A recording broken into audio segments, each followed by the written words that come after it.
ഇന്ത്യയിൽ ഏറ്റവും കൂടുതൽ ഫാൻസ് ഉള്ള ചായക്കാരൻ, തെരുവോരത്തെ ചായക്കടയിൽ നിന്നും ചായ വിറ്റ് ലക്ഷപ്രഭുവായ നാഗ്പൂർ സ്വദേശി ഡോളി ചായ്വാല എന്ന സുനിൽ പാട്ടീലിന്റെ കഥയാണിത്. 2007 ചേട്ടന്റെ കടയിൽ നിന്നും ചായയടിയിൽ ആദ്യാക്ഷരം കുറിക്കുന്നു. പിന്നീട് ചായയടി ഒരു പാഷനായി തിരഞ്ഞെടുത്ത് സ്വന്തമായി ഒരു ചായക്കട തുടങ്ങി. സാധാരണ ഒരു ചായക്കടക്കാരൻ മാത്രമായി ഒതുങ്ങാൻ ഡോളിക്ക് ഒരു താല്പര്യമില്ലായിരുന്നു. എന്തെങ്കിലും വ്യത്യസ്തമായി ചെയ്യണം എന്ന ആഗ്രഹത്തിൽ തന്റെ ചായയടിയിൽ അല്പം നുണുക്ക് വിദ്യകൾ കൂടിക്കലർത്തി ചായയടി തുടർന്നു. കടുത്ത രജനീകാന്ത് ആരാധനായ ഡോളി തലൈവരുടെ സ്റ്റൈലും പൈരറ്റ്സ് ഓഫ് കരീബിയനിലെ ക്യാപ്റ്റൻ ജാക്ക് സ്പാരോയുടെ ലുക്കും മാനറിസവും കൂടെ കടമെടുത്തു ചായയടിയിൽ ആരും സഞ്ചരിച്ചില്ലാത്ത പാതകളിലൂടെ സഞ്ചരിക്കാൻ തുടങ്ങി. ഇത് ഡോളിയുടെ തലവര തന്നെ മാറ്റിയെന്ന് വേണേൽ പറയാം. പിന്നീട് ഡോളിക്ക് തിരിഞ്ഞു നോക്കേണ്ടി വന്നിട്ടില്ല. ഡോളിയുടെ ചായ കുടിക്കാൻ രാജ്യത്തിന്റെ നാനാഭാഗത്തു നിന്നും ആളുകൾ വരാൻ തുടങ്ങി. അതിൽ പല സെലിബ്രിറ്റികളും ഉൾപ്പെടും. എന്തിനേറെ സാക്ഷാൽ ബിൽ ഗേറ്റ്സ് പോലും ഡോളിയുടെ ഈ ഫേമസ് ചായയിൽ ആകൃഷ്ടനായി ചായ കുടിക്കാൻ എത്തിയിട്ടുണ്ട്. ഒരാൾ നന്നാന്ന് കണ്ടാൽ പിടിക്കാത്ത ആളുകൾ എല്ലായിടത്തും ഉണ്ടല്ലോ. അത്തരം ആളുകൾ ഡോളിയെ ചപ്രി എന്നും ഡോളിയുടെ സ്റ്റൈലൻ ചായ തുപ്പൽ ചായ എന്ന് പറഞ്ഞ്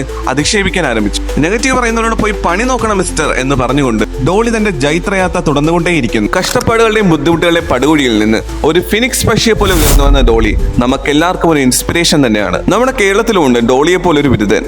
അവിടെ ചായയടി ആണെങ്കിൽ ഇവിടെ വേറൊരു അടിയാണ്.